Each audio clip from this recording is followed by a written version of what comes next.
یہ اس وقت نہیں سمجھایا جا سکتا، اب سمجھائیں اپنی عورتوں کو انا للہ و انا الیہ راجعون کا مفہوم کیا ہوتا ہے۔ اور ہمارے جو معاشرے کے اندر چل رہا ہے، کوئی فوت ہو جائے تو ایسی عورتیں باتیں کرتی ہیں، ایسے ناشکری کے کلمات، کفریات تک بکتی ہیں عورتیں، اور یہ اس وقت نہیں سمجھایا جا سکتا، اب سمجھائیں اپنی عورتوں کو، اور خود بھی سمجھیں کہ انا للہ و انا الیہ راجعون کا مفہوم کیا ہوتا ہے۔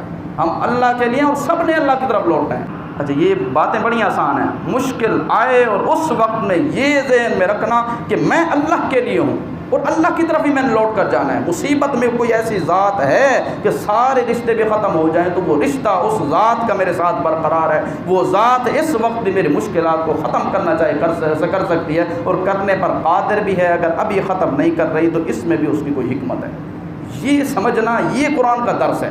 اگر اللہ نے کوئی مصیبت عطا کی ہے تو اس مصیبت میں صبر کا دامن نہ چھوٹنے دینا، یہ ایک انسانیت کی معراج ہے، اور امام حسین رضی اللہ تعالیٰ عنہ کی زندگی سے ہمیں یہ سبق ملتا ہے۔